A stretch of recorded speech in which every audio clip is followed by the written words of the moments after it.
You have found Authentic Business Adventures, the business program that brings you the struggles, stories, and triumphant successes of business owners across the land. Authentic Business Adventures can be found on Facebook for all you socialites out there. We are coming to you from the Sun Prairie Community Radio Studios, underwritten by Bank of Sun Prairie. My name is James Kateman, business coach at Draw In Customers Business Coaching and author of the Bold Business Book, available on Amazon. Today, I am so excited because I have AJ Sue of AJ Sue Consulting. So, AJ Sue, how are you feeling today? I'm feeling spectacular. That is what I like to hear, man. I just love hanging out with you. You got some energy. I got some energy. I feel like pretty soon we're going to power a small state. A little scary sometimes, like together.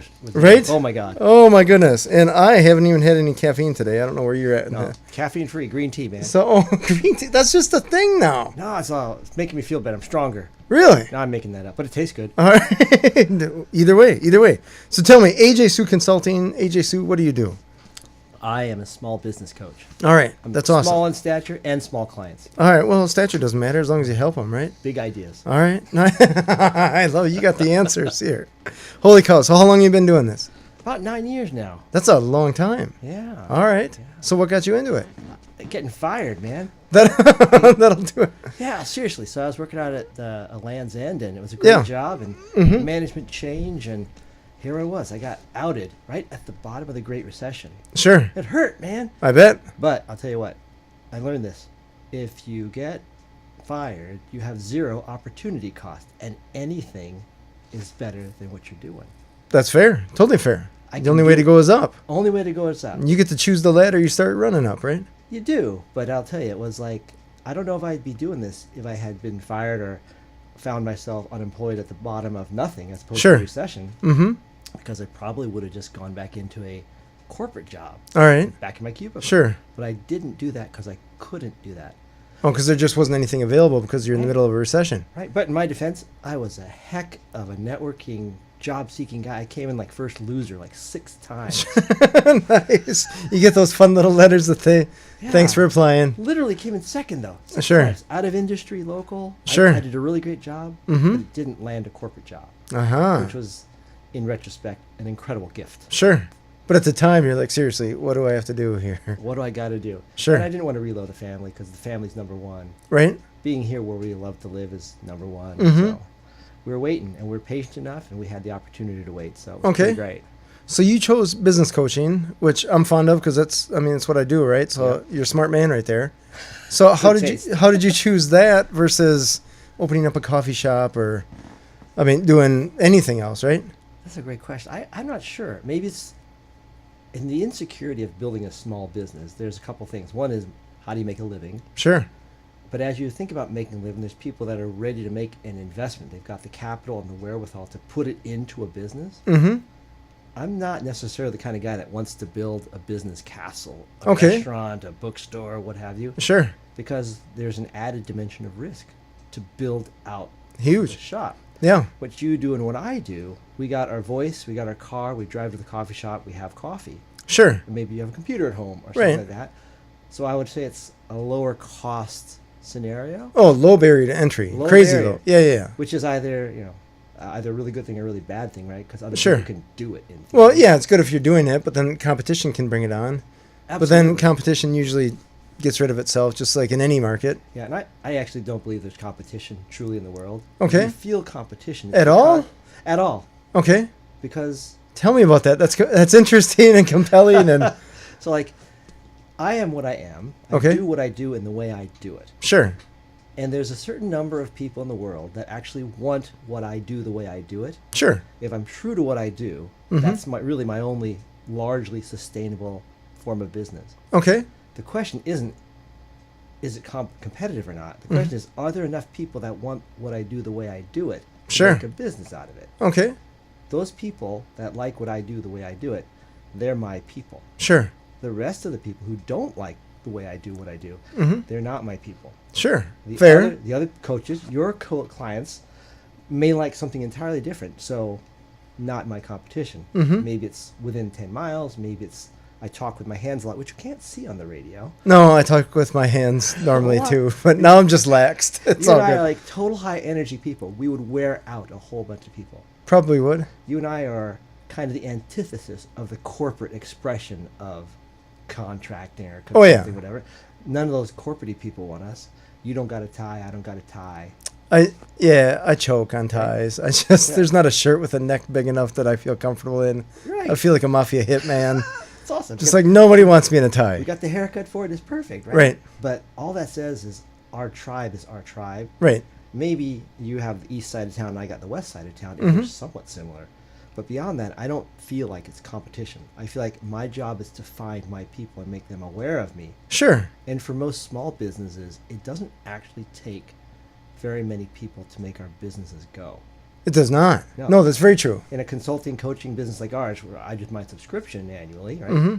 It could be I could run my business on 30 or 40 clients Mm-hmm. total Mm-hmm. in a universe of 350 million people in America. Right. That's not very many. That is not. No, So that's very is there true. competition? I don't think so. Sure. At the high end, where you go to big retail or big corporate, there is competition, but that's because they've got so much size, scope, and infrastructure investment Right. that they've actually had to round off all the corners of a specific single personality. Sure. You'd have to ask Sears if there's competition, right? To be Okay. like, Because well, Sears and Target and Yeah. Long's Drug, whoever, they all kind of view themselves as capturing the same people. sure. Even that is not quite perfect, but at our level, at my level, microscopically, Mm-hmm. or like our clients, they're so Oh, small sure. and loyal. The tribe is small. Sure. The volume of businesses that need coaching versus the volume of coaches available to coach them. Sure. Yeah. I understand what you're saying. It's Yeah. just a minuscule number of coaches, and we want more coaches because they can help educate people to even Absolutely, let them know that something like this exists. exactly, and in the way they want it. Right. Action Coach is a perfectly great coaching service. Sure. Their client is very different than mine. Sure. They're curriculum based. I'm dialogue based. Mm-hmm. They have a program that's a little bit more sort of tried and true, straight up and down. They Right. might wear a little bit more of a blazer. That's so funny you say that. Not me. I was just talking to a coach, more corporate coach, this weekend at a party, and she was talking about, do I have any curriculum? And I'm like, yeah, I do have curriculum, but the interesting thing is, it's rare that I end up using it, because I'll talk with the client and I'll be like, hey, let's just start at the bottom. I always say, let's start with the lowest hanging fruit and just work your way up to tree, right? Right. And I'll say, like, okay, let's look at your past few clients and let's just figure out where you got them. And they'll be like, what? And I'm like, okay, let's just say this week. Who did you help this week or this last week? Just name your clients. And I'm like, where would you go to invoice your clients? Mm-hmm. And they're like, invoice? And I was like, okay, we're not quite to curriculum yet. Go straight down to the bottom. Yeah. What's making you worry today? What's a win or They're a beyond, challenge? they're not even there. Really? They don't even know who they helped yesterday. They don't know who owes them money. They don't know who to send invoices to. Totally agree. At the curriculum, sort of the operations of business level, totally agree. Yeah.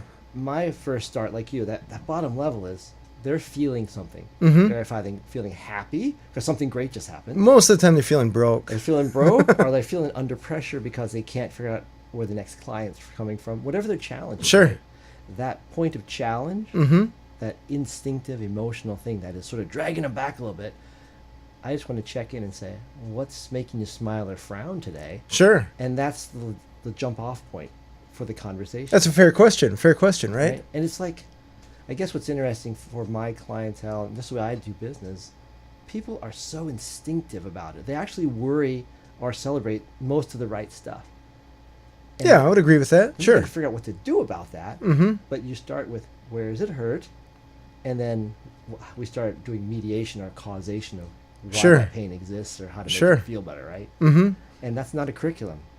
That's a No. dialogue that's responsive. No, because there's such a gray area for what could it be, right? Because then people ask me, do you do any life coaching, right? And I'm like, well, I do business coaching, and I'm pretty sure if you don't have a life, and you got a business, you're doing something wrong. So you're gonna fall into the life coaching thing just by default, That's right? right. I actually would tell you that I've become full reveal. Sure. Like 5 of my clients call me their life coach. That's fine. And I never advertise as a life coach. But Sure. in that small business realm, the business and the life are just two sides of a very thin coin. Well, absolutely. Because if you have Affect each other. Yeah, if you have something, I tell you what, right? Start a business, run it, and then go through a divorce and not Oh, have any God. challenges in your business from there, right? Oh my God. Oh, the other way Like, around. don't tell me they're not connected, Start a business, get married. right? Fair, have a kid, right? What does? It drives both Yeah, one or you begs see the other. someone that's starting a business and then they get some health issues. I'm like, Yeah. that's the same person, man. Yeah. That's One an resource. entrepreneur. So you got to fix that entrepreneur. Fix maybe the inoperative word there, but or not ideal word, right? I don't Yeah. want to fix you like you're broken, but Harness. help them, guide, whatever you want to. Well, harness this energy. Sure, just help them in whatever way. Right. You're going to help them in other areas of their life. Yeah. 24 hours a day, 7 days a week. That's all you got. Mm-hmm. And where do you dedicate it to? Your life? Right. Yes. Your work? Yes. Mm-hmm. Both? Yes. In the right balance. Right, and what is the whole point of building up your business if it's not to live a better life, right? Absolutely right. So if you're not building it Why for are you here, that, man? what are you doing? Why here? I just love I just love filling jars with jam, so I Isn't can that great? fill more jars with My jam. cupcakes are better than anyone. Nobody's even got to buy them. Yeah, right? Oh my gosh, it's so funny. We've seen the same stories, seen the same God, stuff. yes. Oh God. That's awesome. So you're married, Yep. all right? And were you married at the time when you got canned from the place? Yeah, it's a hard time. All right. It's like married. We're married 25 years. We dated Oh, 7 wow. years before that. Congrats. Thank you. 2 kids. All right. Congrats on that. Graduated College and high school. Nice. But at the time, I lost my job and started. Actually, at the time I started my new career. Mm-hmm. All That's the right. upside, right? It was quite a challenge. Sure. It was, it's people, and this is my observation. People are so strongly identified with the job that they have. Oh, hugely. And the title that's bestowed them by the company that is courteous or generous enough to give them this job. Definitely. If you don't have that, it goes out when it's gone. Mm-hmm. Identity is gone. So Mhm. what are you? It took me a long time to say that I am what I am. 9 years I've been in this business, Sure. but for the first 2 or 3 years, I'll say I was not this career yet. Okay. I was just something between a corporate guy and an independent guy. Just feeling your way around, more or less. Yeah, without a clear identity. It was sort of like this weird limbo thing. Mm-hmm. So what am I? I'm not this corporate guy. They just told me I'm not that anymore. I'm You not got the a piece of strategy paper guy. that says that, I'm- right? You're not that person anymore. But through time, doing good things in the pathway to finding the new world, the Sure. new career, Mm-hmm. if some people start saying things to you, and eventually you listen to them, they say, Mhm. "Oh, you're really helpful. You're a good contractor. You're a good coach, or whatever you Mhm. are." And eventually, enough people say it so that I could say it. I'll say you believe it. I believe it, and then I say it. I can't really say it at first, Right. Because I don't know. Because you're like, that was a one-time Right. thing. I know. Right? It's I like- just got lucky. I know them was just giving you some good help, right? Yeah, well, I'm just a Ain't no helpful guy. thing. I'm not a coach. I'm a helpful guy. Right. But when I was a little kid, people Mhm. used to tell me, it happened all the time, "You'd be a great teacher." They say, "AJ," they call me Alan at the time. Sure. That was a long time ago. Mm-hmm. "AJ, you'd be a great coach or great teacher." And I go, "I would not be a good teacher. I would like strangle the children." Yeah. Right there with you. And so I realize now that here I am, Mm-hmm. 54 years old, and I'm a teacher. Fair. Different Totally kind of fair. teacher. Different crowd. But somewhere in there, they knew that. People could see some application for what my skills were, my personality traits. Mm-hmm. I've been a teacher my whole life, and I don't know that until now, doing this job. Sure. And I just rejected it because that wasn't a career path that I could sort of ever relate to. Because now the label teacher has kind of a negative connotation for some reason. I don't get it, but It's definitely an undervalued connotation. hugely, Hugely, right? hugely. But there's nothing more important than teaching, because everybody's doing stuff. Mhm. Generally, people are smart and they're doing good things. But it's that difference between good and very good that allows you to be cross the gap between maybe unprofitable and profitable, Fair. surviving, not surviving. Thin line. Very thin Thin line. line. So Yep. the like you and I, when we coach, if we help somebody 5%, whatever that means, Mm-hmm. 10%, whatever that means, that's probably the difference between breaking even or losing a little bit and being successful. Oh, yeah. Or being difference between being successful and being hyper successful. Right. I always tell people it's like a golf club, right? Just change your hit 2 degrees and see where the golf ball goes. Exactly right. Is it going to go close? It's only a 2-degree shift, right? Or is it going to go way off into some highway somewhere? Yeah, it's left dog leg. Or Yeah. Slice it off the course. Right? Just a little tiny wrist action. I'm terrible at golf, so I imagine I'm 2 degrees the wrong direction. So. But in the end, that's the thing, right? It What is. little tweak would it take to really Yeah. make a good hit? And So. people are too close to see it. Hmm. In their own worlds, they're just too close to see it. Too close, and oftentimes too in love. Too in love. I find people that are in love with their business, and they will just love that typewriter repair business into the grave as the internet comes on, you know? Oh, it's terrible. It's like, I usually talk about the metaphoric cupcake business. Sure. Someone however they get to they wealthy and they can do this, or they get laid off and they can start their cupcake business. Mm-hmm. And they're so in love with it. They make great cupcakes. They make 40 different types of great cupcakes, including the rum, dill pickle, mint cupcake Sure. at the end, which they love. Mm-hmm. And they're so vested and so invested in that cupcake, they can't sort of see through to the clarity of that one's not actually selling very well. Right. How do you take it back to the 12 or 15 or 20 that actually matter? Right. Then it comes down to pride, right? Pride's expensive. So you can tell people, Yes. I make 40 cupcakes. Yeah, it's like, or I am the best cupcake maker of all time. Mm-hmm. I don't sell any, and I'm dead broke, but I'm the best cupcake maker in the world. And on averages, they are dead broke, but they've got 20 or 30% of their business that's killing it, Sure. and then the rest is dragging that back down. Totally fair. Totally fair. Yep. They're subsidizing the rest of their hobby. Their ego is Mhm. taking away the benefit of the intellectually or Hugely common. professionally successful part Mm-hmm. of it, Mm-hmm. because their love is too close to it. Mm-hmm. What's interesting, though, is they're smart. They actually know how to do all those cupcakes. Right. What they don't know is how to pick the ones that are powerful, Mm-hmm. sellable, profitable. Right. And that's the whole thing. It's like, just, they're too close to see it. The passion's deep, the ego's strong. Right. Collect the data, measure the data, act on the data. Yeah. Yeah. So you start your business, you tell your wife, hey, I'm going to be this business coach. No, it didn't work like that, man. Okay. How did it work? I was like fumbling around. I was thinking, again, that limbo period of being Sure. a cupcake guy or a corporate guy. Or Yeah, imagine it's not guy. just I get fired tomorrow, I'm a business coach. There had to be a story there. I did the whole thing. I went and did like Lee Hecht Harrison. I was outsourced or outplaced, whatever that placement service. So they Sure. can teach you how to look for a job. Mm-hmm. Met some people there and worked on my elevator pitch, which was kind of like a great thing that really wasn't that valuable. All right. Started having cups of coffee with people. All right. Didn't understand it. Sure. I was doing a lot. Didn't of, understand why, or? I didn't understand networking. Oh, okay. As a corporate guy, Sure. most corporate people are terrible networking people. They're just terrible talking to people. Yeah, they just live in their corporate office. Right. They know the people they already work with. Let me text, email, or chat with you, but you want me to talk to you? Like, Right. talk to you? Some of them are good talkers, but they don't reach out in a Sure. constructive way. Yep. So I was having a lot of cups of coffee, and I was looking for a job. Mm-hmm. So I'd meet somebody and say, "Hi, I'm AJ. We talked 5 minutes. You got a job for me?" Mm-hmm. Without even using the words, it's like this very kind of needy look at me, help Sure. me kind of thing. Please And help network, me. Please help me. I'm over here. Sure. And it's not networking. Right.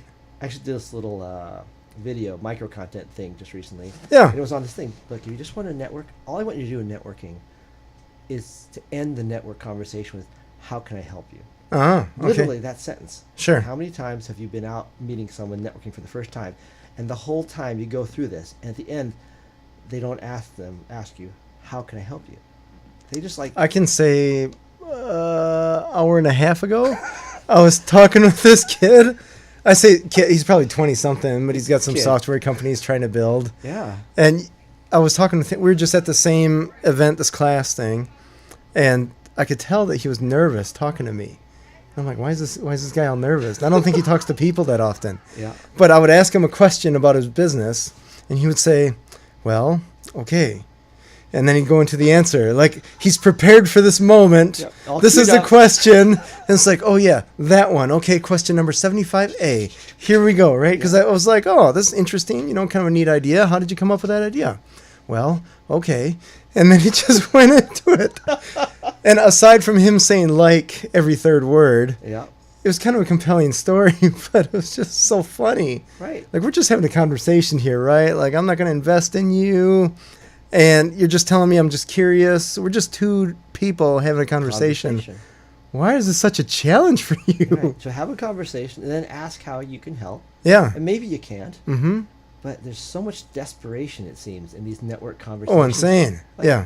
I'm actually here to sell you a widget, Mm-hmm. or I'm actually here to have you give me a job. Right. The chances of that happening are almost zero. Right. Like, oh, I've been waiting for you. Yeah. Glad you showed up. I've been to 17 networking events just waiting for you to come into my I've got lap this here. unfulfilled thing. Yeah. And I have been waiting for you to show up and sell me, Right. as opposed to talking and then having this Mm-hmm. communication, right? So, but long story short, I was just out there networking like a dumb guy, Sure. looking for a job. All Networking, right. looking for a job, instead of networking to meet people so that someday when they found the job, they would remember me, Sure. right? Fair.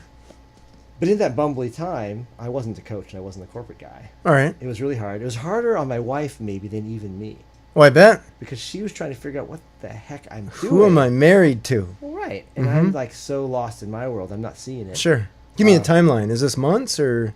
I was probably like a year and a half. Okay. It was So like quite a long- while. Yeah, and I thought I had mission, Sure. but honestly, trying to become a corporate guy versus start my own business, I didn't think about starting my own business. All right.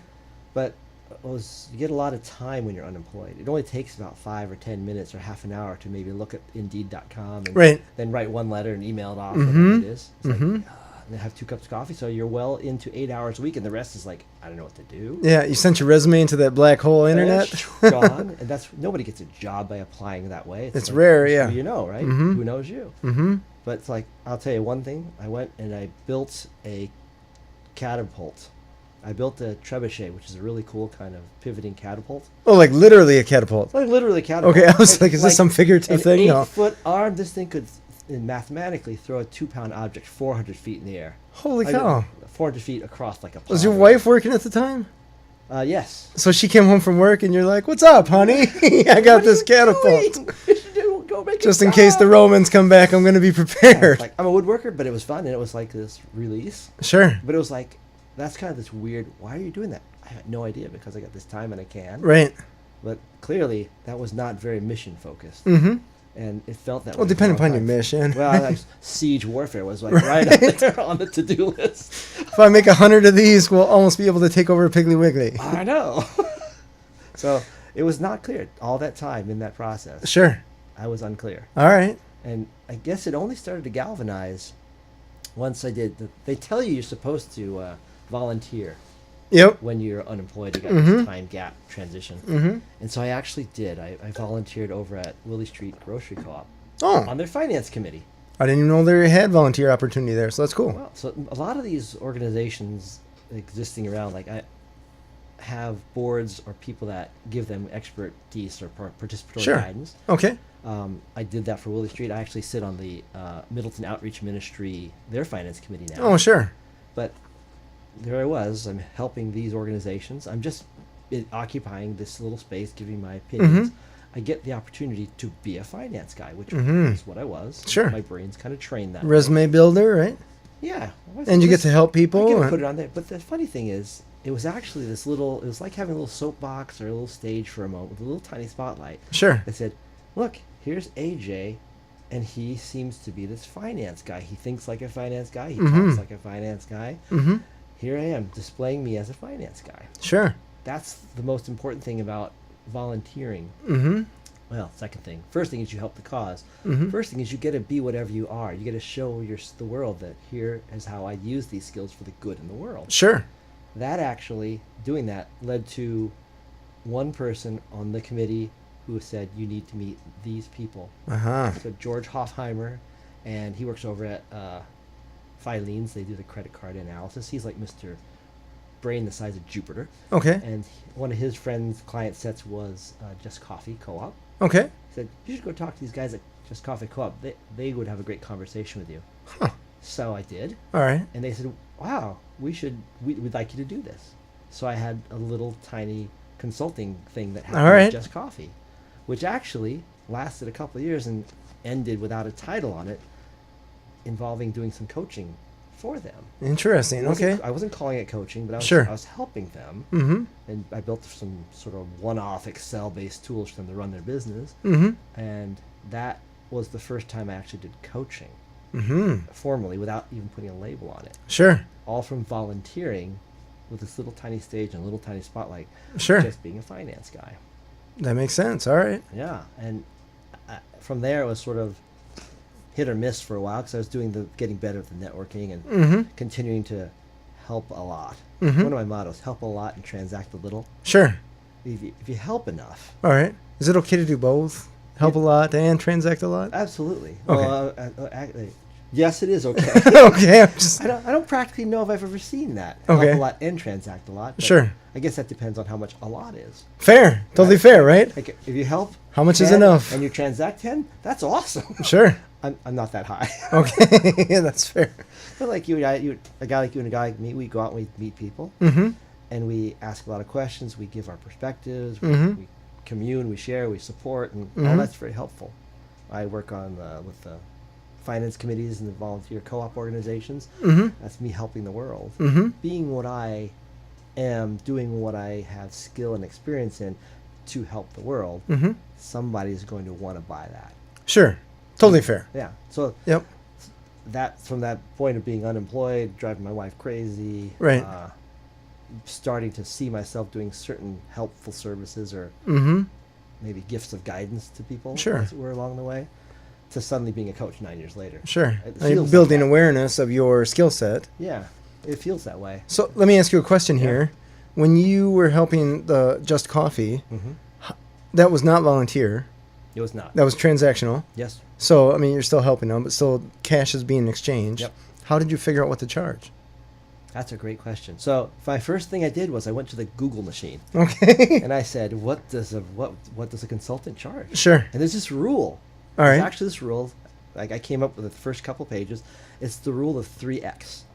Okay. And the rule states, if you're working in a corporation or some kind of job like that, and let's say that you're earning $50,000 a year, Sure. you take that and convert it into an hourly rate, Okay. $25 an hour, Sure. $2,000 a year, right? Mm-hmm. You take that $25 an hour and you multiply it times 3, Okay. $75 an hour. Mm-hmm. Rule of 3x would say, if you go from a corporate job to a consulting job, that's how you calculate it. So if I had earned 50 grand, I would have charged $75. Okay. What's interesting is there's a logic to it. Like if you're, you know this, we go out and we make our own rain by helping a lot and having a lot of coffee, whatever, doing radio shows. Sure, right? And, Better hope so. Like the rules, like about a third of your time is going to be selling, Sure. and a third of your time is going to be split between things you lose, benefits, vacation. There's going to be some tax inefficiency, and maybe some sort of this. I don't know how to say it, but there's the last bit of the third is this inefficiency just helping. Sure. I guess it is. So selling and inefficiency helping, and then 1/3 of your time you're working. Okay. Right. So that makes you sort of equal back to your corporate take home. Gotcha. Okay. That's how I did it initially. So I took my corporate salary, I divided, cut out, and then put out there. Sure. And I remember this like clear as day. I was talking to this one guy. He said, "I'd like you to do some work," and I said, "Oh well, here's my rate would be this." He looked me square in the eye and said, "There's no way anybody will pay you that." Really? Yeah, it's like straight out. And I said, and this is I'm so proud of myself. I said, "Wow, that's disappointing. I guess we can't work together." High five. And it's like, and I walked away going, "Oh my God, what did I just do?" Sure. And it's like, I walked away and didn't have another thing to do, but I didn't want to dilute my rate. And I'll argue my rate at the time was even too low on the rule of 3x. Sure. But on the other hand, I didn't know what I was doing in sort of Right. high traction, high effectiveness kind of way. Mm-hmm. But that's how I figured out what to charge. Mm-hmm. And then, once you set your price, it's much harder to go up. Sure. It's easy to go down. Mm-hmm. And you do have to, that one example, no way, no one will pay you that. You do have to hold your guns, hold your position, Mm-hmm. and believe that you're going to get somebody to pay you what you're worth. Right. And I think the rule of 3x is a great way to put that first stake in the Sure. sand. That's interesting. Yeah. That's interesting. You have my mind rolling here because I'm like, I don't remember what I made the last time that I actually had an actual job. But I know that if I 3x'd it, I probably still would have to pack my lunch every single day. Well, true. I guess there's some part about whether you're established in your career Sure. yet, Sure. right? Or what level of utilization of your skill and time. Right. I guess if you're moving from a corporate job of some kind to something on your own, but very similar position. Right. The last job that I had, I think it was fixing printers, the last job that I had. Right. So I was wrenching on machines. Which wasn't using your intellect per se. A little bit no. of intellect, but it wasn't. Yeah, half, I suppose. It but wasn't the part you use today. No. The thing that makes you able to do your business today is this like superhuman part of your experience in your brain, right? Yeah. Well, I guess in the end, I tell people I was working on a buddy's 61 International pickup this weekend, and I loved it because I'm like, I fix stuff, right? Uh-huh. Whether it's businesses, whether it's a 61 International truck, whether it's a printer, I fix stuff. I hate fixing printers now. Just when people call, say like, "Don't you do that I anymore?" already done that. No, I don't do that. But fixing stuff is so much fun for me.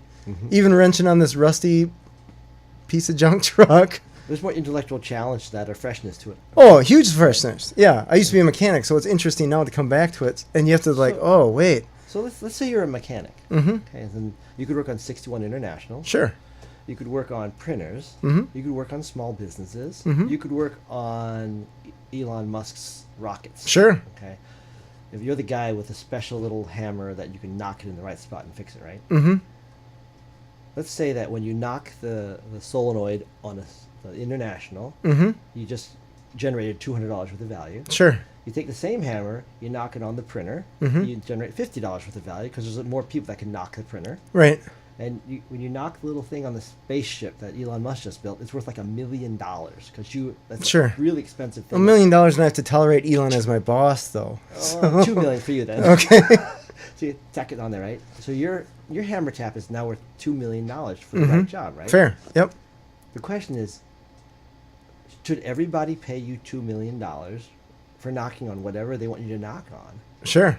Because you got a $2 million hammer Mm-hmm. shot right Mm-hmm. there, right?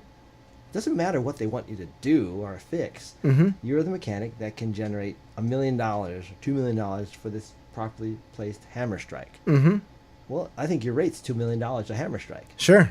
Well, if we 3x that, Yeah. it's $6 million. And but your buddy you do it for as a favor. Right. You're not gonna charge him. I believe that was a beer. Yeah. Well, good markup. For the printer guy, your customer comes in. Yeah, you'll fix their printer with the hammer strike Mm-hmm. for $2 million. Mm-hmm. He'll go away, right?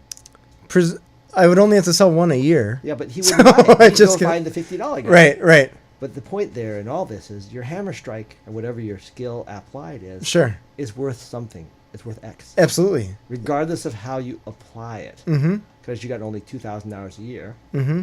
You only got, 60 years of work. Mm-hmm. You better, this is what it's worth. Right. And the market will pick out who decides to pay the price or not. Mm-hmm. If I'm a NASCAR driver and I drive Formula One or whatever, Mm-hmm. if someone asks me to drive a little Yugo or whatever, Yeah, let's do Uber. Uber, it'll still cost you what they pay Sure. these professional drivers. Mm-hmm.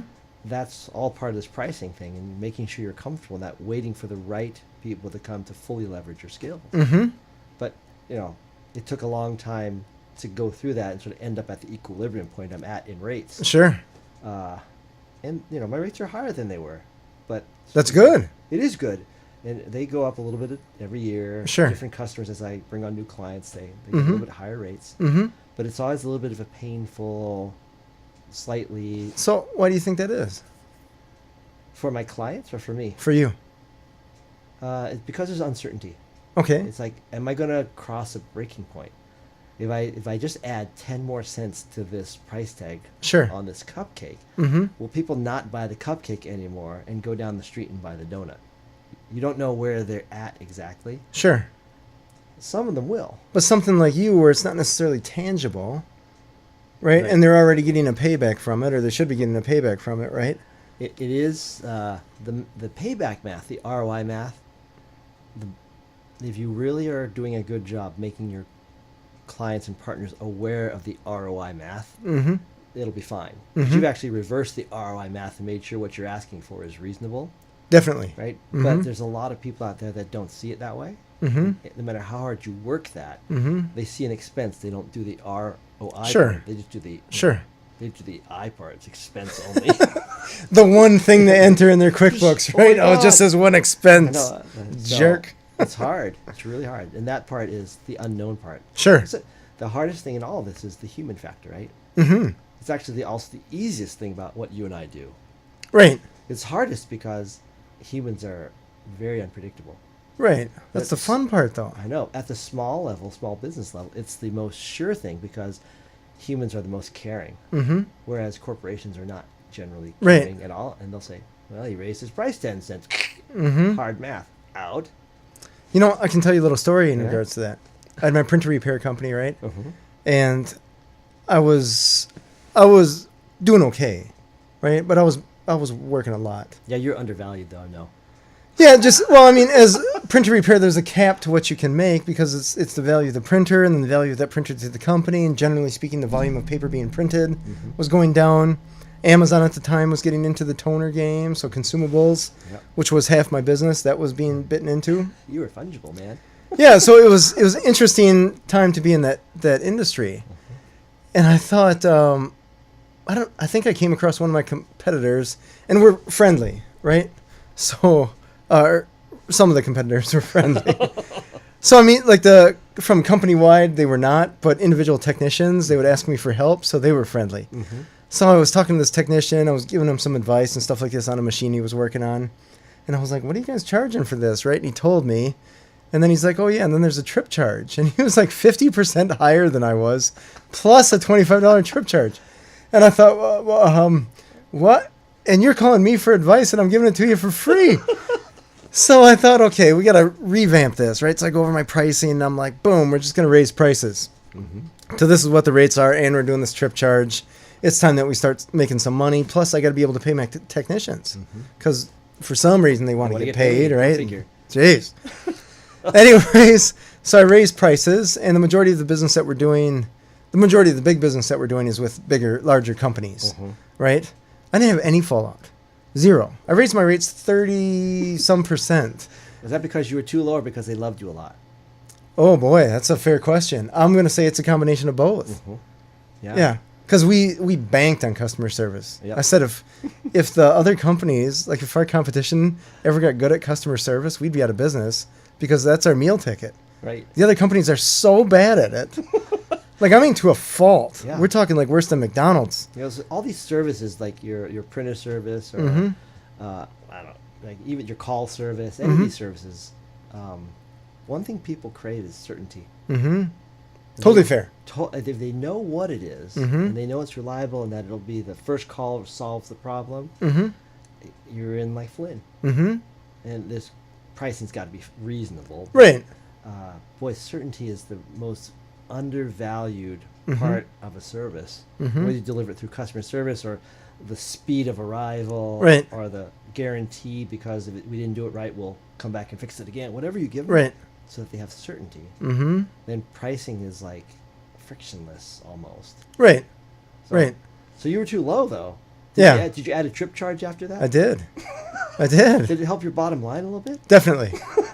Yeah, then I felt like for how many years have I been under, and I had coaches before that never once mentioned, like, what are you charging? Let's look at that. So part of me starting my business coaching company came from dealing with other coaches that I felt didn't do an adequate job, in my opinion.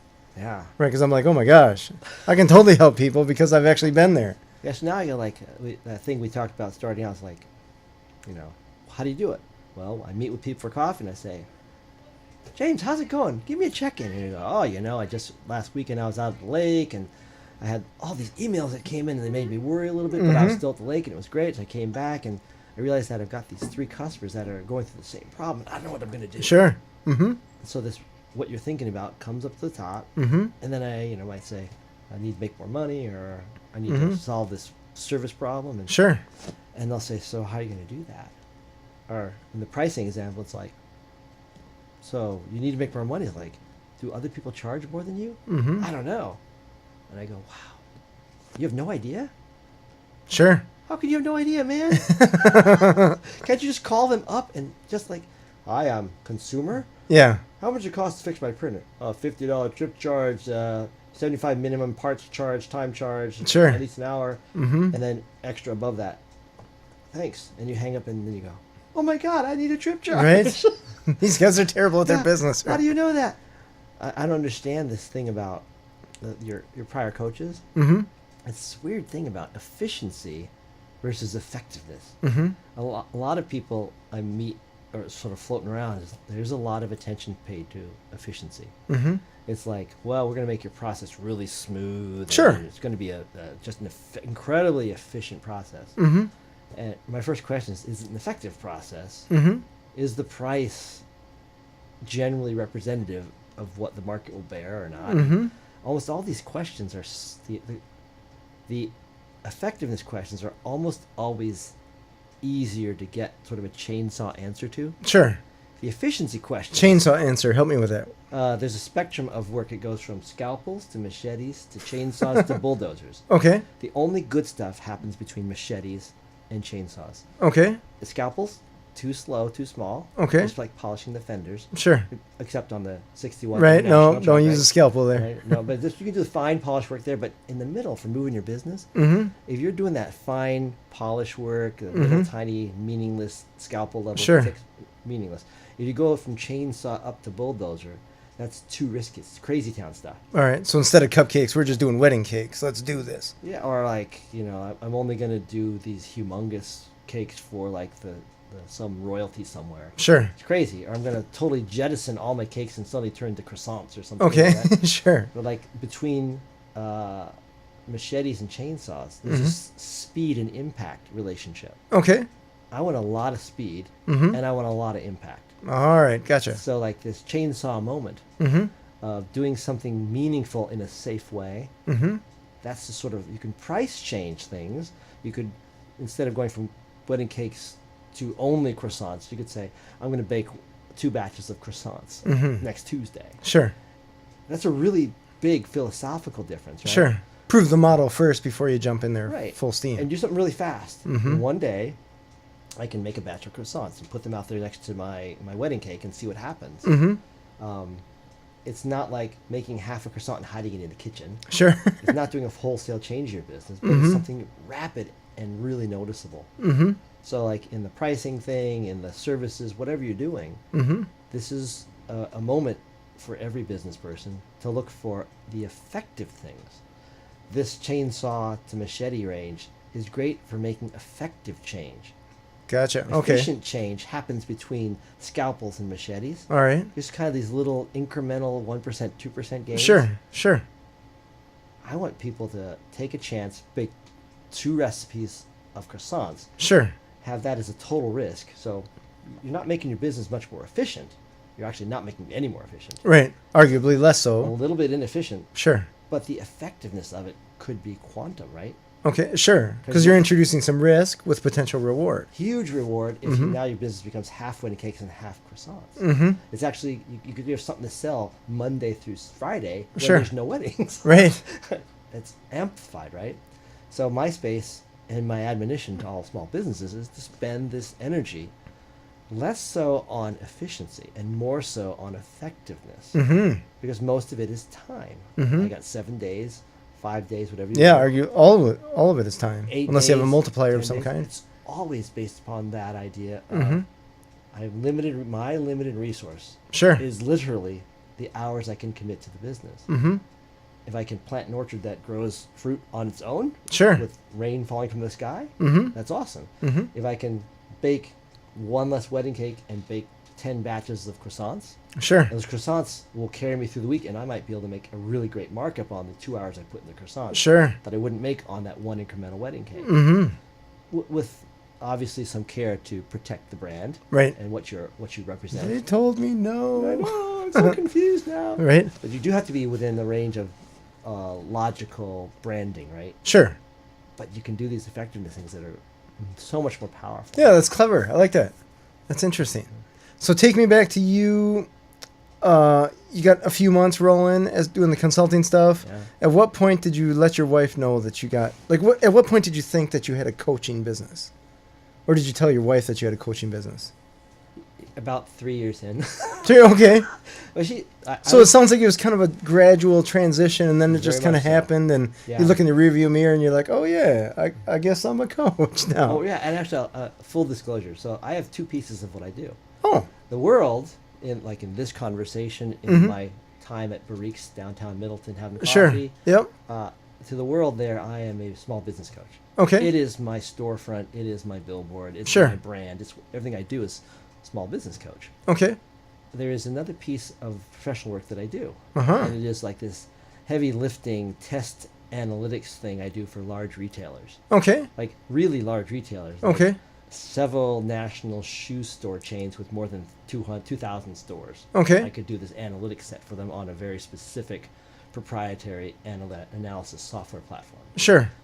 That was the majority of my income for a while. Okay. Even as I told the world in Middleton and Wisconsin Mm-hmm. that I'm the small business coach. Now, Gotcha. Okay. practically I am a small business coach. It is my first love. Mm-hmm. It is where my biggest contributions happen Mhm. on sort of that one-to-one, business-to-business level. Sure.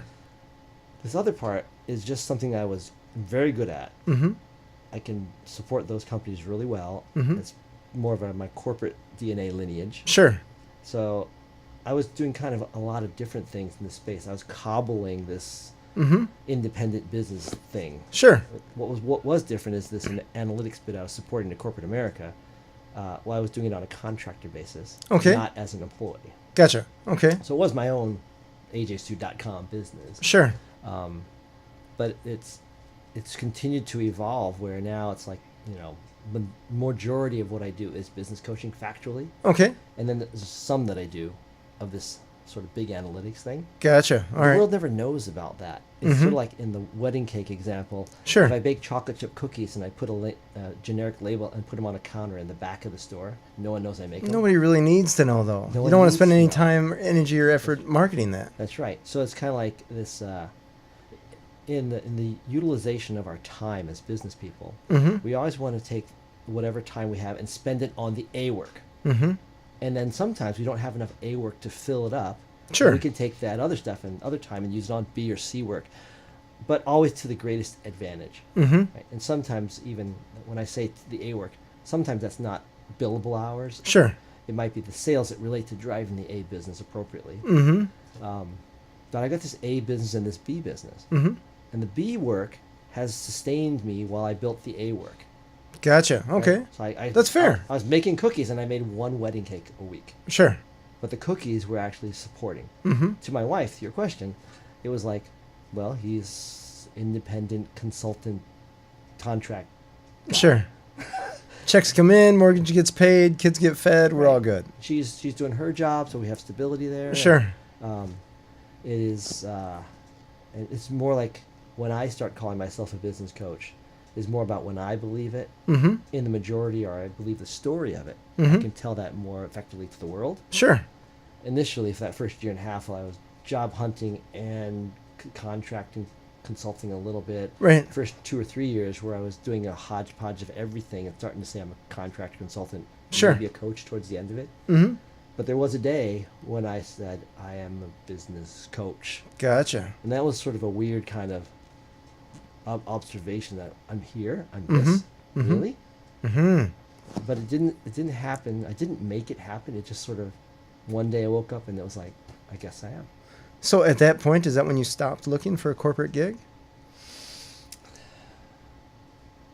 That's interesting. The answer is kind of. Okay. Or have you stopped looking for a corporate gig? There's a So in that- presumption in the question, Yeah, right? well, that's exactly right. This other part of my business, the nature of it is such that I continue to build awareness to supporting those analytics, Mm-hmm. those cookies in the back counter, if you will, Mhm. because it takes no energy to maintain that awareness. Gotcha. I go to a conference once a year to put my face back out there. a Sure, little because I imagine the people that you need to sell to It's a are limited pretty. pool. Yeah. It's a limited pool. Right. And generally, maintaining something like that doesn't take a ton of effort. Mm-hmm. It's just awareness to that pool. Right. It's more like how much more clear it is for me that my A-ness, the A of being a coach, Mhm. is like the thing. It's clearly my primary reason for being in the world. Sure. And then there's this other thing. Gotcha. It just other thing exists. Okay. So that in balance, it's like I maintain it, but my thrust is over here. I'm just All right. being a coach. All right. Nice. Have my cups of tea and my cups of coffee. Sure. Hang out, talk to people. Just looking for ways to go to a coffee shop, man. That's Yeah. what I'm trying to do. I That's know. awesome. So, what is your favorite thing about doing what you do? It's the human piece of it. Honestly, it's like to see somebody walk away with something in their mind that they're not quite sure how it fits, Mm-hmm. or that lights up an answer for them, Mm-hmm. and they can go and deploy it, Mm-hmm. sort of in that chainsaw machete range quickly. They can test it. Sure. They can try something really quickly, or deploy something in a small scale very quickly, which is not something I saw hardly at all in corporate America. Uh-huh. It's the bureaucracy of it. Sure. Small business can turn on a dime Mm-hmm. if we allow them and help them turn smartly, Yes. at the right scale, Yep. test it out, Mhm. or at least go in soft, if you will, Mm-hmm. and then gain comfort and skill around it to build it out, expand it. Mm-hmm. That is joyous with small businesses. It's amazing how small business has this potential, usually like right through the next door, if they just care to put their hand on the knob and turn it Right. a little tiny bit. Mm-hmm. And again, usually there is some efficiency gain there. Mhm. They can actually bake their cookies faster or something. Sure. But generally, there's this great opportunity to be more highly effective. Mm-hmm. And when I say that, I actually am saying more highly effective in spending their time Right. for the greatest advantage, Mm-hmm. which is monetary, which is family, which is joy and fulfillment. It's Sure. all of those things. Mm-hmm. For just a small twist of the dial, Mm-hmm. they can radically change their joy or success in their Sure. small business life. The That- challenge is they have 57 dials to choose from, right? Right. It's like but turn it distinctly and do it for efficacy and something radically different, Mm-hmm. so that it actually makes a difference. Mm-hmm. Like in my coaching, I say I do three things for clients. Okay. One is I help them not fail, All right. which is less about efficiency but some. Sure. I help them have more fun, Okay. which is really Huge. a thing. It's huge because so many people get into their small business because they actually love what they're making or doing, Mm-hmm. and then they actually realize they're running a business, which makes it not fun. Right. What do you mean paperwork? And then the second thing is grow faster. Sure. And that grow faster thing, you don't grow faster by adding a new type of wedding cake. No. You grow faster by introducing your croissants Mhm. or whatever it is that's substantially different, Mm-hmm. because that diminishing returns will tell you that last new 20th type of cupcake or wedding cake, Mm-hmm. it ain't going to make that big a difference. There's only so many people shopping for cupcakes at any given moment. That's right. And the 12, the 6, the 2 flavors that they all want, Right. chocolate and vanilla, Yeah. that's like 80% of the marketplace. Right, So the right. extra ones don't do much for you. Mhm. But you put a croissant right by it, Mm-hmm. that's a distinctly different thing. And you might get people that will buy a cupcake and a croissant, Right. or a new set of customers that come in for a croissant. Mm-hmm. And that's where businesses grow faster. Right. So it's like, and I guess the headache thing is interesting because when they take the complexity down, they take their cupcake count from 40 down to 20 or 12, Mm-hmm. and they take the count down to streamline everything. That's usually where the headaches are coming from. Mm-hmm. It's usually like there's so much motion and sort of chaos. Oh yeah, trying to keep up with ingredients in that case and Yeah. shipments and vendors and. It's like my thing is like the joy. Mm-hmm. I don't have any answers. I only have really great questions. I No. have spectacular Sure. questions is me. Mm-hmm. That means no homework, by the way. If I ask a question, I don't have any homework because the guy with the answer has the homework, Sure. and that's the business person. Mm-hmm. They actually know the answer when they hear the right question. And question might be, why in the heck do you make 40 kinds of cupcakes? Right. Does anybody actually buy that? That's a rum fan- mint pickle cupcake? Fantastic statement that you said there. Because I joke with people that for the most part, I'm not telling you anything new. This is all stuff that you already know, Yeah, they know it all. but you're just not aware of it, right? Yeah, they don't have a lens to ask the question to know there's any other reality. Mm-hmm. It's like stop swinging at the pitches that are low and out in the dirt. Right. Right. Know what you're good at, know Mhm. what counts, and be patient and know that it will work. Right. And That's might, fair. It might not, Mm-hmm. but if you thought about it and were disciplined about it, and if you've done your homework, Mm-hmm. what you dream of being and what you can minimize the business to be Sure. should be right. Get as small as you can, and then become as big as you must in terms of complexity. Sure. So focus in on one cupcake. Right. You probably can't make a cupcake store on one cupcake. So make it as small as you can. Better be a I only make rum heck of a cupcakes, cupcake, right? So you go down to one, you say that's too small. Mm-hmm. And once you figure out what the smallest incarnation is, the most compelling, Sure. then you make it bigger. And you go, I need at least 6 kinds of cupcakes. So you Mhm. go down to 1, back up to 6. Sure. And you stop there because that's as big as you need to be. Mm-hmm. As opposed to starting at 100 types of possible cupcakes and going, I can't do 100. I'm going to cut it down to 50. Sure. We look at any microbrewery, right? They got their Yeah. one staple, and then they got the other Build ones to around it, reinforce it, right? But they got to get small, the staple, Yep. and they're known for that. Figure out which one that is, because Yeah. you don't know off the bat. Boil it down, Yep. and then stretch back up. Mm-hmm. The higher up you stretch, the more you compromise. Mm-hmm. If you just do it from the tops down, like instead of 100, I'm only going to do 50 types of beer. Sure. The problem with that is 50 is you'll never get down to a specialty. Right. I'm going to be everything to everybody. I'm going to be half of everything to half of nobody. Sure. Right. Right. Half of everything to half of nobody. Mm-hmm. And so small to big. That is the key. I got one other question quick for you. Sure. Well, a couple more, but really quick. Tell me, what is your secret to making good decisions? Segmentation. Segmentation. All right. Yeah, really, to me, it's like classification. Okay. So this is my skill that I worked on since I was 5 years old. Sure. Sorting my Legos, sorting pennies Okay. and nickels.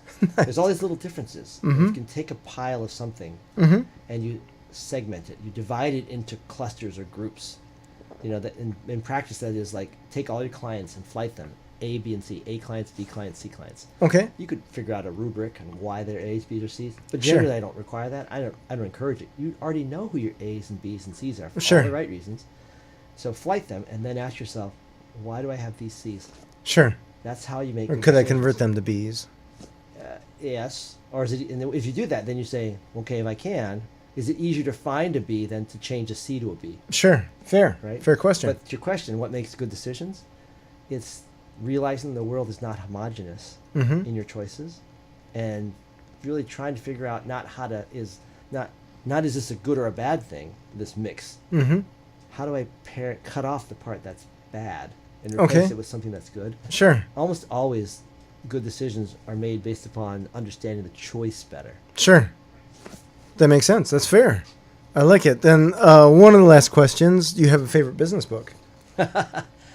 Well, it may seem weird. There's a book in the 90s called Good to Great. Yeah. And I read it. I read the book, yep. Because I was supposed to read it. The corporate guys bought it for us, the management. That's awesome. And so I read it, and I like the idea of the hedgehog in it. Okay. But I don't really care about the hedgehog as it comes to businesses like Long's Drug or Apple Computer Sure. or whatever. What I care about is the hedgehog as it relates to people. Okay. So for 15 years, I've been doing my own hedgehog for me Okay. personally. Same things. It's like what I love, what I'm best in the world at, what I can be compensated for or find value in. Mm-hmm. And in the middle of this, of all these little microscopic abilities and skills I have, there's 6 things in the middle of it. One of them is asking questions. One of them is segmentation. One of them is kindness. One of them is metaphors. One of them is debate. But these elements in the triple overlap of a personal hedgehog, Mm-hmm. I actually know today that those have powered every success, every job I've ever had. Huh. And I know that, of course, in my life, as I share this with people, they will look at my hedgehog list, and they will know what to do with it. All right. And there'll be things that I don't actually have in my realm of awareness. Sure. So if I have this, and I give you my list of my superhero overlap hedgehog skills, Mm-hmm. if I share that broadly with the world, this is like your ability to hit a hammer on a rocket ship, Sure. whatever it is. Yep. You could hit a billion different things with that. If you don't know what those things are, you don't know that you can, and you don't know what it's worth. Fair. Totally fair. Your skills are infinitely applicable. Mm-hmm. So if you know what your skills are and you share them with the world, Mm-hmm. everything will come to you. Sure. Makes sense. It's that. So that for that single reason, that's why Good to Great is my favorite business book. Awesome. That's fair. I like it.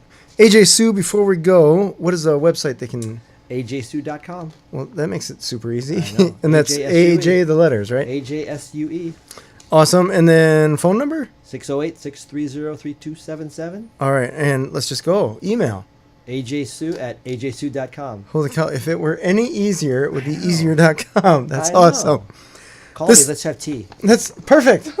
In Middleton at Barrique's, the office of AJ.